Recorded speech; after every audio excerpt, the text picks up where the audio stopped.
नमस्कार दोस्तों, आज सुनेंगे आषाढ़ मास के शुक्ल पक्ष के देवशयनी एकादशी व्रत कथा। ब्रह्म वैवर्त पुराण में देवशयनी एकादशी के विशेष महत्व बताया गया है। इस एकादशी के व्रत करने से प्राणी के समस्त मनोकामना पूर्ण होती है और समस्त पाप जन्म जन्मांतर के नष्ट हो जाते हैं। एकादशी आषाढ़ मास के शुक्ल पक्ष एकादशी को देवशयनी एकादशी कहा जाता है। इस एकादशी को ही देवशयनी एकादशी के दिन भगवान विष्णु के विशेष पूजा और अर्चना किया जाता है। इस एकादशी से चातुर्मास का आरंभ माना जाता है। इस अवधि में कोई भी शुभ कार्य जैसे विवाह आदि नहीं किया जाता है। मान्यता है कि इस दिन से भगवान श्री हरि विष्णु क्षीर सागर में शयन करते हैं और फिर 4 महीना बाद उन्हें उठाया जाता है। उस दिन को देव उत्थान एकादशी कहा जाता है, जिस दिन भगवान विष्णु जगते हैं। इस बीच के अंतराल को ही चतुर्माह कहा जाता है। देवशयनी एकादशी को देवशयनी महा एकादशी, थोली एकादशी, तेलुगु हरि देवशयनी, पद्मनाभा शयनी तथा परबोधिनी एकादशी भी कहा जाता है। देवशयनी एकादशी व्रत कथा इस प्रकार है। धर्मराज युधिष्ठिर ने कहा कि हे केशव, आषाढ़ शुक्ल पक्ष एकादशी का क्या नाम है? इस व्रत के करने की विधि क्या है और किस देवता का पूजन किया जाता है? श्री कृष्ण कहने लगे कि हे युधिष्ठिर, जिस कथा को ब्रह्मा जी ने नारद जी से कहा था वही मैं तुमसे कहता हूँ। एक बार देव ऋषि नारद जी ने ब्रह्मा जी से इस एकादशी के विषय में जानने की उत्सुकता प्रकट किया था।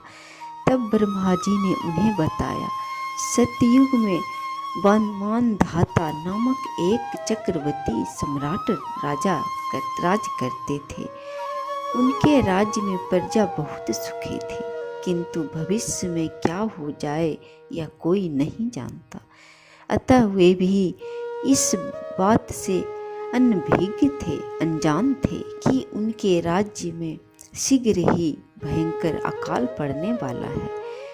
उनके राज्य में पूरी 3 वर्ष तक वर्षा नहीं होने के कारण भयंकर अकाल पड़ा। इस अकाल से चारों ओर त्राही त्राही मच गई। धर्म पक्ष के यज्ञ, हवन, पिंडदान, कथा, व्रत आदि में कमी हो गई। जब मुसीबत पड़ी हो तो धार्मिक कार्यों में प्राणी की रुचि कहाँ रह जाती है। प्रजा ने राजा के पास जाकर अपनी वेदना की दुहाई दी, सभी कष्ट सुनाई। राजा तो इस स्थिति को लेकर पहले से ही दुखी थे।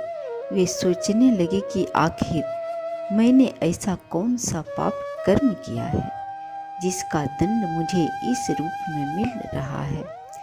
फिर इस कष्ट से मुक्ति पाने का कोई साधन करने के उद्देश्य से राजा सेना को लेकर जंगल की ओर चल दिए। वहाँ विचरण करते करते एक दिन वे ब्रह्मा जी के पुत्र अंगिरा ऋषि के आश्रम में पहुँचे और उन्हें साष्टांग प्रणाम किया। ऋषि वर ने आशीर्वाद दिया और कुशल पूछा। फिर जंगल में विचरने हुए अपने आश्रम में आने का प्रयोजन जानना चाहा। तब राजा ने हाथ जोड़कर कहा, महात्मन, सभी प्रकार से धर्म का पालन करता हूँ, फिर मैं अपने राज्य में दुर्भिक्ष का दृश्य देख रहा हूँ। आखिर किस कारण से ऐसा हो रहा है? मेरा प्रजा सभी बहुत कष्ट में है, कृपया इसका समाधान करें। यह सुनकर ऋषि अंगिरा ने कहा कि हे राजन, सब युगों में से तुम यह सतयुग है, इसमें छोटे से पाप का भी बड़ा भयंकर दंड मिलता है। इसमें धर्म अपने चारों चरणों में व्याप्त रहता है। ब्राह्मण के अतिरिक्त किसी अन्य जाति को तप करने का अधिकार नहीं है, जबकि आपके राज्य में एक क्षुद्र तपस्या कर रहा है।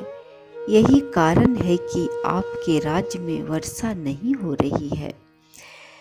जब तक वह काल को प्राप्त नहीं होगा, तब तक यही दुर्भिक्षी और अशांति बनी रहेगी। राज्य में सभी कष्ट पाएंगे। उसे मारने से ही संभव है, किंतु राजा का हृदय एक नर अपराध क्षुद्र तपस्वी का समन करने को तैयार नहीं हुआ और मारने को तैयार नहीं हुआ। उन्होंने कहा कि हे देव, मैं उस निरपराध को मार दूं, यह बात मेरा मन स्वीकार नहीं कर रहा है और मैं ऐसा करना नहीं चाहता। कृपा करके आप कोई और उपाय बताएं। महिष अंगिरा ने बताया, आषाढ़ माह के शुक्ल पक्ष की एकादशी का व्रत करो। इस व्रत के प्रभाव से अवश्य ही वर्षा होगी। राजा अपने राज्य की राजधानी लौट आए और चारों वर्णों सहित पद्मा एकादशी का विधि पूर्वक व्रत किया। व्रत के प्रभाव से उनके राज्य में मूसलाधार वर्षा हुई और पूरा राज्य धन्य धान से परिपूर्ण हो गया। ब्रह्मवैवर्त पुराण में देवशयनी एकादशी के विशेष महात्म्य का वर्णन किया गया है। इस व्रत से प्राणी के समस्त मनोकामनाएं पूर्ण होती है। देवशयन एकादशी को पद्म नाभा शयनी तथा परबोधिनी एकादशी, हरि देवशयनी एकादशी के नाम से भी जाना जाता है। इस एकादशी के व्रत करने से मनुष्य के जन्म जन्मांतर के सभी पाप नष्ट हो जाते हैं। भगवान एकादशी माता एकादशी के व्रत करने से, कथा सुनने से और कथा सुनाने से मनुष्य के समस्त मनोकामना पूर्ण होती है। कथा समाप्त हुआ। जय श्री हरि।